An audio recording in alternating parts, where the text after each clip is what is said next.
and 2 U.S. senators who were in Kyiv on Friday have warned Russian President Vladimir Putin is stalling on peace talks while preparing a new military offensive against Ukraine. Ending this war the right way makes the world safer. If you end it in a way like we did with Afghanistan, you're setting the world on fire. Putin will keep going if he's not stopped in Ukraine. And then we will have to put troops on the ground by virtue of our treaty obligations. It's giving us like a lot of motivation.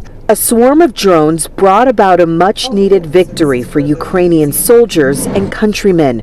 Drones similar to this one in size destroyed 40 Russian air missile carriers and in doing so wiped out a third of Russia's fleet. It may not stop the war, but it makes Sasha and his friends on the front line feel as though they can still win. I had my daughter's birthday a couple days ago, but this is actually beat everything, like emotionally, because, like once you see that, you're feeling that we can continue defending our country. You can really hear the compassion in his voice. Thanks for covering that, Pamela. As for the attempts at diplomatic solutions, officials from Russia and Ukraine met today in Istanbul, Turkey. It was their second round of peace talks in the past 2 weeks, but it lasted only about an hour, with Russia telling Ukraine it will only end the war if Ukraine gives up large pieces of territory and agrees to limit the size of its army. Ukraine has repeatedly said no to both of those conditions. Russia and Ukraine are no closer to peace after another round of direct talks in Istanbul. Now, it all comes after Ukraine launched a surprise drone attack in Russia. Ukrainian security sources tell CBS News the attack, called Operation Spider's Web, took more than a year and a half of planning, personally supervised by President Volodymyr Zelensky. The attack came just hours ahead of new direct peace talks in Istanbul Monday. Representatives from both countries met for about an hour, agreeing to a prisoner swap focused on severely wounded soldiers and the young, along with the remains of some troops who've been killed in the fighting. But there was no consequential movement toward peace. After the talks, Zelensky called for new sanctions against Russia, asking for limits on the Kremlin's oil trade and use of tankers. Without pressure, Putin will just keep playing games with everyone who wants this war to end. President Donald Trump has urged the fighting to stop. The president wants this war to end at the negotiating table, and he's made that very clear to both leaders. Tens of thousands have died on both sides of the conflict. They targeted the very bombers that have been killing Ukrainian citizens and Ukrainian soldiers. They used conventional bombs out of those bombers, as well as air-launched cruise missiles. What makes the operation so stunning is that the Ukrainians clandestinely contracted with Russian drivers, Russian trucks to do the move, purchased Russian shipping containers, and then assembled the drones in those shipping containers, all in Russia. Quite stunning, and the results are equal to the imagination that was used in this operation. Congressman, you first.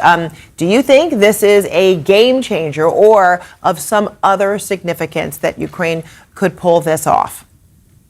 Yeah, this is a huge deal. This is, I would actually say this is right there with when Ukraine had their very successful counteroffensive. Keep in mind, we've recently had, the President of the United States say that Ukraine doesn't hold any cards. This is cards. This is a serious amount of cards, by the way, potentially taking out a third of Russia's bomber force is what this could potentially be, is a hit like no other. And keep in mind, Ukraine is actually winning this war as a defending country.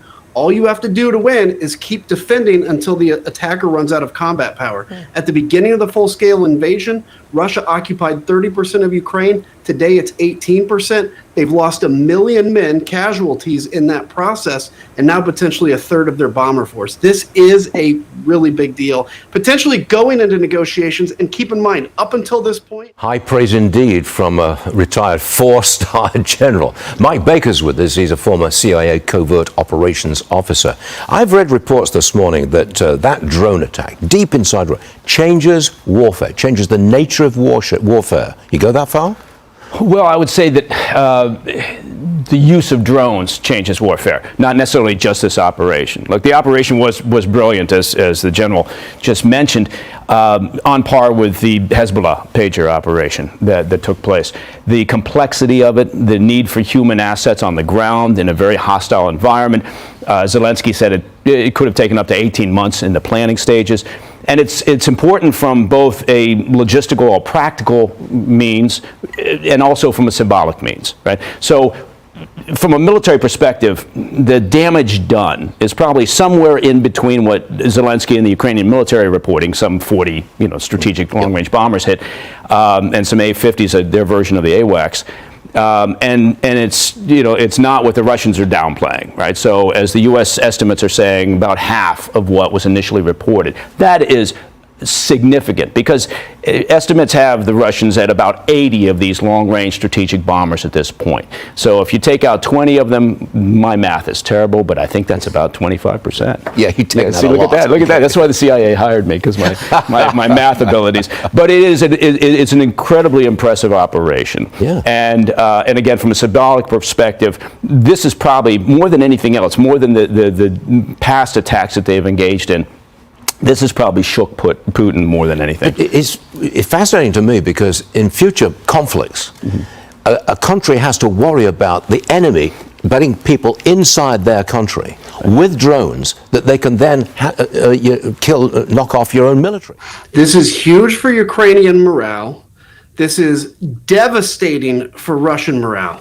Now, keep in mind in this process, we're going to see, so Ukraine is going to see how Russia responds to this. They've seen how Russia does or does not, in this case, does not defend their military bases, and they're going to adjust from that. There may be more, there likely could be many more attacks like this, kind of on the perch, ready to go in Russia. And now all of a sudden, Russia has had to go from defending its air bases and its military stuff, basically, within 500 or 1,000 kilometers of the front line, to the entire amount of Russia. And keep in mind, they're already almost out of air defense as it is. They had to move almost all their air defenses to Moscow just to defend their parade. So this is a big deal. And for Americans, it's important to remember this. We have a choice. We can either help Ukraine defend itself, and if we do, we'll have a bit of a say in how Ukraine defends itself. If we don't, Ukraine's got to do what they can do. And again, it's important to keep in mind, every one of these targets today was a legitimate, under the rule of war, legitimate target for Ukraine to strike. What you will see in the Russian response is an attack on schools, on hospitals, on civilian infrastructure, because that's what Russia does. Ukraine fights fair, Russia goes after civilians. Well, they struck in Siberia. Yeah, they struck in Siberia. It stretched across 5 time zones, all the way to near the border with Finland, where they had another attack. Yeah. So this is all part of an effort, in a sense, to see, is there any way to drive Putin seriously to the negotiating table? Now, I don't think he has any intention of looking for an actual peace plan, Putin, I mean. And Zelensky, I think, feels the same way. Hopefully the White House has gotten on board at this point with the fact that Putin is not someone you can really deal with. He's stringing this along. Well, the Ukrainians have got a delegation at the White House today, no doubt, for saying. Right. We'll tell you about it next time it happens. Exactly.